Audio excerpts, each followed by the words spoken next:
Vamos a comenzar hablando con lo que es la artritis séptica, que es una inflamación, invasión y proliferación de un agente patógeno en la cavidad articular. La epidemiología se da entre menores de entre 2 y 6 años. En países del primer mundo se dan entre 4 a 10 pacientes de 100.000 y en países del segundo mundo se da entre 5 a 20 pacientes en 100.000. El 80% de esta patología se da en el miembro inferior, como en las grandes articulaciones, teniendo la rodilla a la cabeza con casi el 40%. Esto se da por vía hematógena, por vía hematógena un 70%, una incoagulación en 15% y traumatismos también. Los agentes etiológicos más frecuentes según el rango etario va desde los 0 meses a menores de 5 años y vemos un agente etiológico que es más frecuente, que es el Staphylococcus aureus, que se da es el que en mayor porcentaje se da y se da en todos los rangos etarios. El diagnóstico de esta patología se realiza mediante una exploración física y mediante estudios complementarios. En la entrevista primero se va el valor a la observación, una valoración de la sedestación, de la deambulación, la posición antálgica del paciente que va a tener, signos inflamatorios de la región, dolor óseo en la región a una presión de punta de dedo. Hay que realizar una exploración y una comparación contralateral y buscar indicios de inoculación. En los estudios complementarios, como primero, todos como más básicos, es una radiografía de un par radiológico de ambas caderas, frente y perfil, porque no hay que descartar un traumatismo. Hay que realizar laboratorios, un hemograma completo, eritrosedimentación, PCR, hemocultivos, y también indican ecografía, resonancia magnética, gamografía, artrocentesis. Pero lo que más nos va a indicar la sospecha de una artritis séptica, un diagnóstico precoz, es la resonancia magnética nuclear.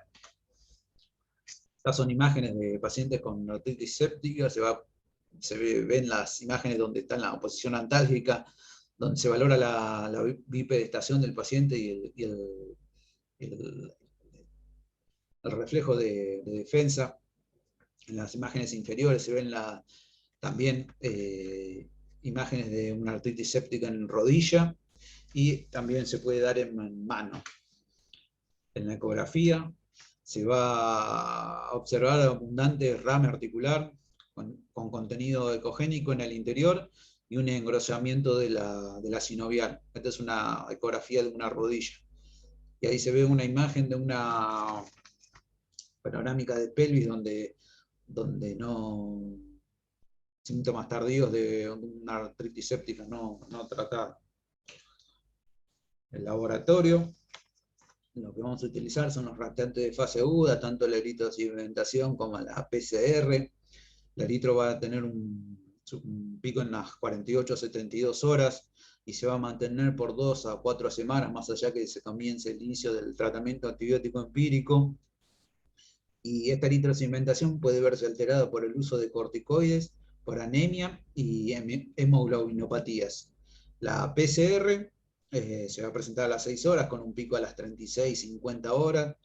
Va a descender rápidamente al comienzo del tratamiento y este puede aumentar sus valores ante un trauma. Las características del líquido articular, más allá que se manden 3 muestras, son una citología, físico-química y bacteriología. A la artrocentesis vamos a ver, como se ven las imágenes inferiores, un líquido normal, es el primero que da a la izquierda. El segundo líquido es un claro líquido inflamatorio. El tercer frasquito es un franco purulento. Y el cuarto es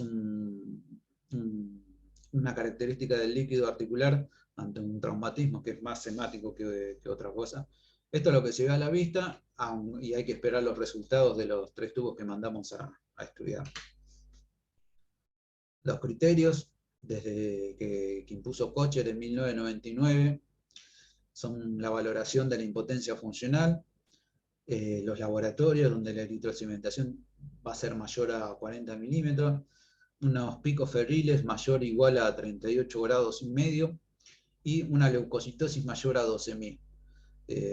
Los criterios de Kocher dicen que teniendo 4 de estos puntos va a haber un 93% de efectividad de que sea artritis séptica, y esto va a descender con la cantidad de criterios presentes.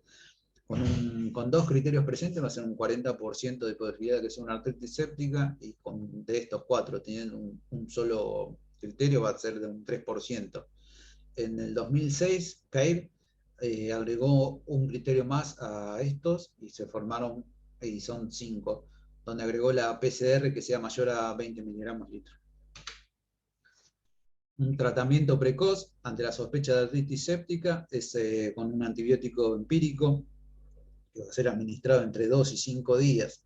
Esto también, según el rango etario, va a ser específico qué antibiótico empírico endovenoso se utiliza. Por ejemplo, en menores de 3 meses, lo que se utiliza es cloxacilina más gentamicina. Entre los 3 meses y 5 años, cloxacilina y cefotaxima. Y en mayores de 5 y adolescentes, cefazolina. Dicen que si en 48 horas no presentan nuevamente picos febriles, que hay un descenso del 30% de la PCR, no hay dolor en la articulación, puede pasar de tratamiento endovenoso a un tratamiento por vía oral. La confirmación diagnóstica es mediante la artrocentesis del líquido sinovial. Si este se presenta purulento, lo que hay que realizar es un lavado articular, porque esto es una urgencia. Lo ideal es en quirófano, el paciente bajo sedación y con la ayuda de un ecógrafo. Dicen que lo ideal es utilizar ser guiado por un ecógrafo y no por radioscopía. Se va a realizar una punción, el paciente va a estar en decúbito supino, se van a trazar unos parámetros para dónde realizar la punción. Como vemos en esa imagen, la cinta negra es lo que representa el ligamento inguinal, que va a ir desde la espina ilíaca anterosuperior hasta la sínfisis del pubis. La cinta blanca es el músculo sartorio, y estas 3 cintitas de colores son la vena, la arteria y el nervio. Lo van a formar un triángulo. Cuando mediante la ayuda del ecógrafo y una aguja larga se va a introducir de manera ascendente desde podálico a cefálico, ingresando por debajo del cuello, porque por la gravedad el líquido va a tender a acumularse en la región posterior. Bueno, ahí se ve cómo se pinza con la ayuda del ecógrafo, cómo se ve con el ecógrafo la cabeza femoral. Y ahí en esta imagen se ve en la parte inferior del cuello, ahí ese acúmulo, y cómo está ingresando la aguja para realizar la punción. Este es el tratamiento para una artritis séptica, hacer el lavado. Algunos dicen que lo mejor es utilizar un lavado con líquido fisiológico, y otros indican que lo ideal sería con Ringer lactato. La sinovitis transitoria es una inflamación unilateral de la articulación de la cadera que va a provocar un dolor y una renguera en el paciente. El cuadro clínico es similar a la artritis séptica, donde se va a valorar una alteración de la marcha, una posición antálgica por el dolor, ocasionalmente o no, puede presentar picos febriles, por lo general no. Este se presenta en una mayor incidencia en niños de 3 a 10 años, puede ser bilateral en un 4%, existe una relación de hombre-mujer de 4-1, siempre se va a presentar más en chicos que en chicas. Por lo general la sinovitis transitoria en la entrevista, preguntándole a los padres, van a decir que días previos, una semana, 2 semanas, el niño presentó una infección de vías respiratorias altas, y que esto por lo general es el 70%. Seguido de eso, el paciente puede presentar una sinovitis transitoria. También puede ser mediante un traumatismo, que son 17 a 30%, y en menor medida puede ser un antecedente del tipo alérgico. A la exploración clínica, lo que vamos a valorar es la limitación de la rotación interna y la abducción del miembro, una rotación limitada por el dolor, y hay que evaluar la deambulación del paciente. En la imagen se ve el signo de Thomas, donde se va a realizar una contractura de la cadera en flexión, y la maniobra de Faber, la flexión de la cadera en abducción. El tratamiento, por lo general, es indicar reposo. Algunos recomiendan indicar a AINES, otros dicen que lo mejor es nada más que únicamente con reposo. Lo que sí es hay que realizarle un seguimiento, hay que indicarle a los padres pauta de alarma, y por lo general tiene una autorresolución limitada de entre 1 a 3 semanas, la sinovitis transitoria. Lo que hay que decirle a los padres es que hay que hacer un control cada 48 horas, porque puede presentar una recidiva. Entonces pasamos de sospechar de una sinomitis transitoria a una artritis séptica, y esto es lo que más hay que controlar, y hay que decirle a los padres que estén atentos a esas situaciones y que lo traigan nuevamente a la guardia. La enfermedad de Pertes es un proceso autolimitado de eventos en cascada de diferentes grados de necrosis que va a afectar la cabeza femoral, la epífisis femoral. Va a estar producido por isquemias de origen desconocido.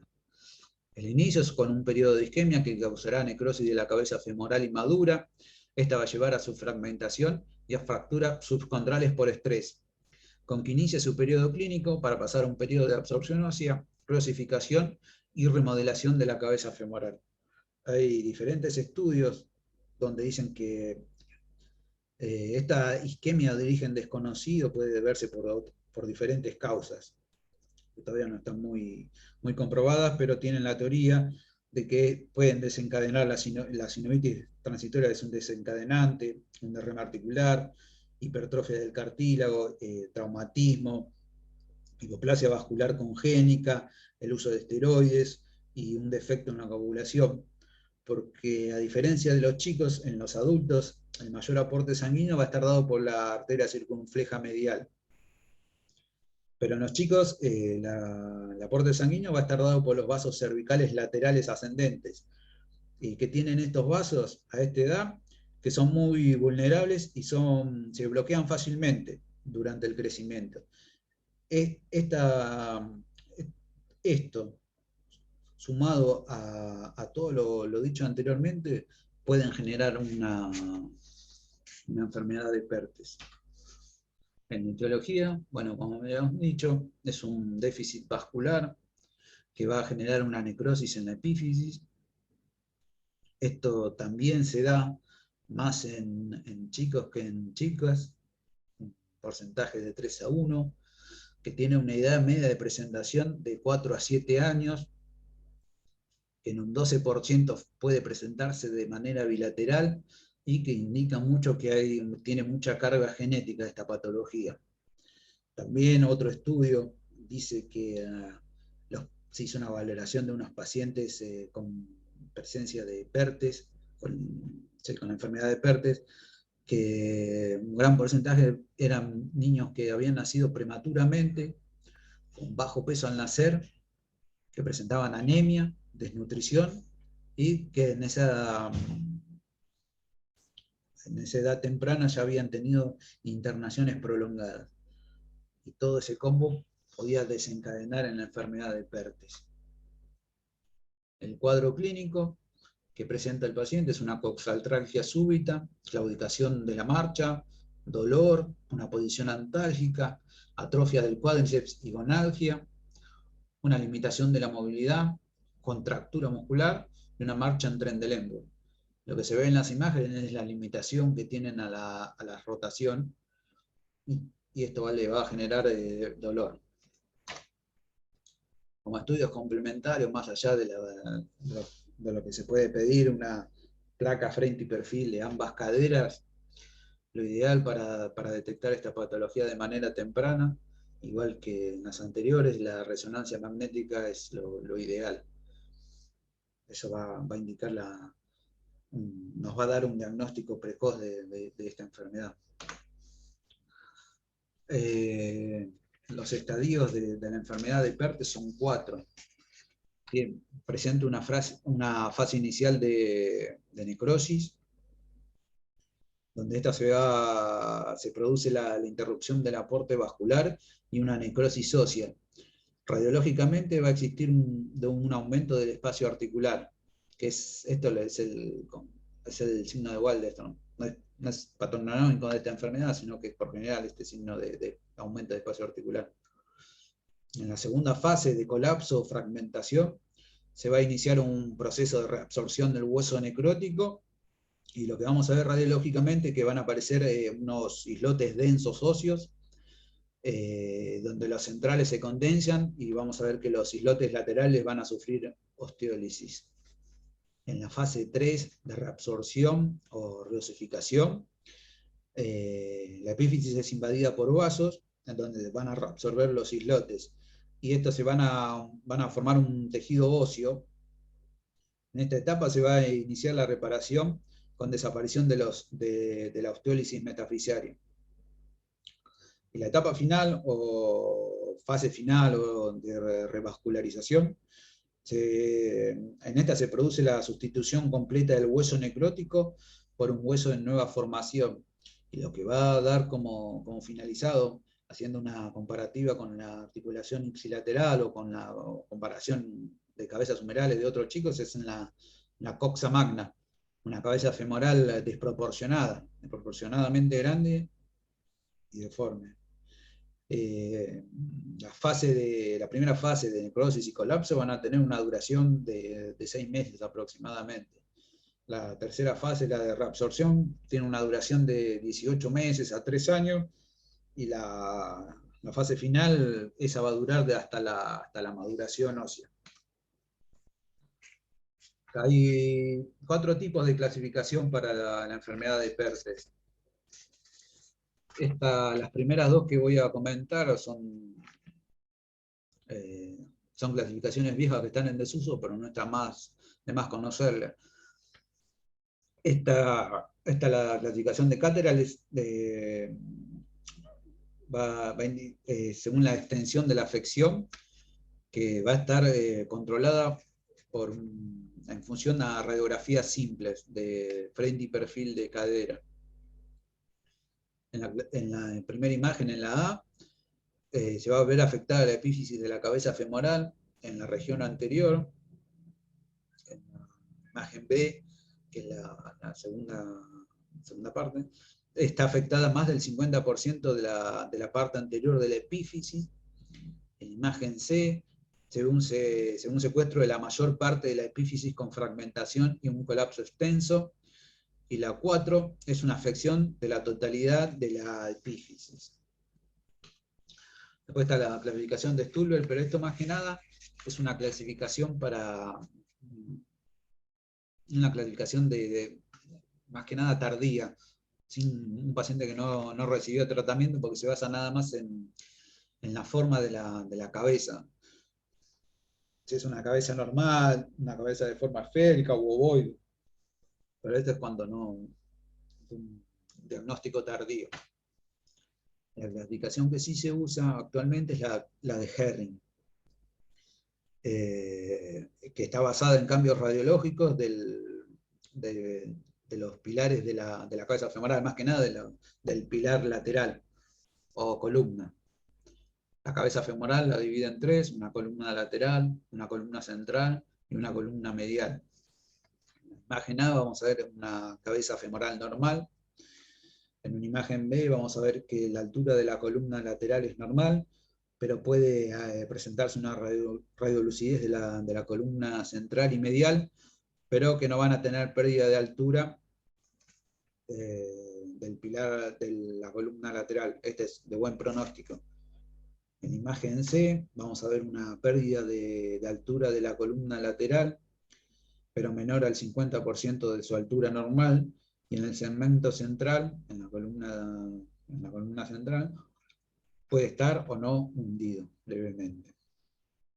En imagen D El colapso de la columna lateral es superior al 50% de su altura normal, y vamos a ver que las columnas central y medial pueden haber perdido su altura normal, pero van a estar menos que en menor grado que en la columna lateral. Esto ya es de mal pronóstico. El tratamiento puede ser quirúrgico o no quirúrgico. Cuando se hace un diagnóstico precoz, antes de los 5 años, por lo general el tratamiento es no quirúrgico porque no va a pasar todas las fases anteriores que habíamos nombrado. Entonces, únicamente va a ser reposo y la marcha del niño va a ser con muletas. Ahora, si es un diagnóstico tardío de mayor de 5 años, eso ya también es algo de mal pronóstico. Por lo general, el tratamiento va a ser osteotomía, tanto femoral como acetabular. Bueno, en la clase anterior ya mi compañero había hablado de lo que era el tratamiento de osteotomía para la enfermedad de Pertes. La epifisiólisis de la cabeza femoral se va a producir por un desplazamiento anterosuperior de la metáfisis con respecto a la epífisis por una falta de contención de la fisis del crecimiento. Esto por lo general se va a dar en niños con sobrepeso. En un 80% van a ser en preadolescentes, en chicos de entre 2 y 15 años. Dicen que por lo general se da en la cadera izquierda, que puede presentarse de manera bilateral en un 25 o un 40%. Dicen que tiene una carga genética, una carga mecánica y una carga hormonal. Lo hormonal es por el descenso del estrógeno y el aumento de la testosterona. La genética hablan de un niño con sobrepeso. Y lo que hablan de la mecánica es que de la mecánica y del anatómico, porque los chicos tienen menos grados de anteversión y retroversión. Son de 10 grados entre la cabeza y el acetábulo, y algunos llegan a ser de 0 grados, y esto es lo que va a favorecer la epifisiólisis. Y en lo mecánico se va a generar un cizallamiento sobre la cabeza femoral, que esto es mayor a la resistencia prevista por la estabilidad mecánica del cartílago de crecimiento. Todo ese combo puede desencadenar en esta patología. Esto acompañado por un trauma, proceso inflamatorio o trastornos endócrinos que ya habíamos nombrado. El cuadro clínico, similar a los anteriores cuadros clínicos de las otras patologías, se va a dar por un dolor inguinal, una limitación de la movilidad de la cadera, un pie en rotación externa, marcha de Trendelenburg, impotencia funcional, con un acortamiento más que nada por la posición antálgica del paciente y una marcha claudicante, todo por el dolor. En lo que es en los estudios de imágenes, como siempre, un frente y perfil de ambas caderas, y lo que se ve en esta imagen inferior, van a ver que hay dos líneas blancas. Esas se llaman las líneas de Klein. Y se trazan por sobre el cuello cervical superior. Dicen que si el pilar lateral sobresale de esa línea, como se ve en la cadera derecha, dicen que eso es normal. Ahora, si se traza esa línea por el cuello cervical superior y la cabeza, el pilar, lo que es el pilar lateral o la columna lateral queda por debajo de esa línea, están indicando que en ese paciente presenta una episiólisis, por lo general que es una Salter de Harris tipo 1. La manera de clasificar esta patología es según el grado de desplazamiento, si es estable o inestable, agudo o crónico.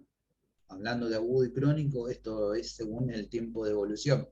Menor a 3 semanas es agudo, mayor de 3 semanas es crónico. Cuando hablan de estable o inestable, están hablando de si el paciente presenta dolor o no a la deambulación. Si no presenta dolor es estable, y si presenta dolor es inestable. Entonces, Según los grados de desplazamiento, estos van a ser estudios realizados mediante radiografía simple de frente y perfil de cadera, donde se va a ver un cambio en la posición de la cadera enfrente, de la cadera, de la cabeza femoral, que va a estar subdividido en leve, moderado y grave, que leve es menor a un tercio de lo que es la superficie de la cabeza femoral, moderado cuando es un desplazamiento mayor a mayor a un tercio, menor a dos tercios, y grave cuando este desplazamiento es mayor a dos tercios o es totalmente completo. Y también con una radiografía de perfil de cadera se va a valorar el ángulo de desprendimiento, que también está valorado en leve, moderado y grave. Leve, que es entre 0 y 30 grados, moderado, mayor a 30, menor a 60, y ya es grave cuando hay un desplazamiento mayor a 60 grados. El tratamiento por lo general es quirúrgico y se va a realizar la colocación de tornillos canulados de compresión de 3,5. En la imagen se ve que utilizaron un tornillo, pero por lo general lo ideal es utilizar dos para que no haya una rotación de la cabeza femoral. Y como se ve en esta imagen de la derecha, que pareciera que estuviera tocando la articular, lo ideal es dejarlo 5 milímetros hasta la cabeza, porque si sobrepasa la articular puede generar una condrólisis. Bueno, y en esta imagen, también en una cadera bilateral, la colocación de tornillos de compresión. Pero también le colocan uno, pero dicen que lo ideal es colocarle dos tornillos de manera percutánea.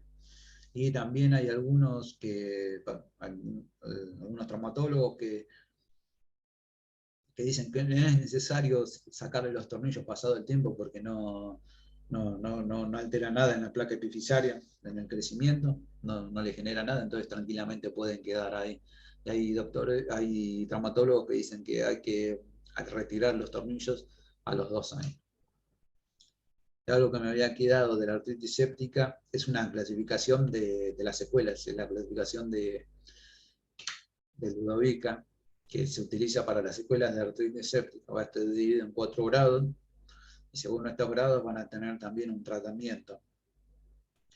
Entonces, las del grado 1 son una secuela sin cambios, un grado 2 va a haber una articulación incongruente, un grado 3 van a ser una articulación excentrada, y la grado 4 va a ser luxada. Entonces, según estos grados de secuelas de artritis séptica, se va a realizar qué tipo de tratamiento realizar.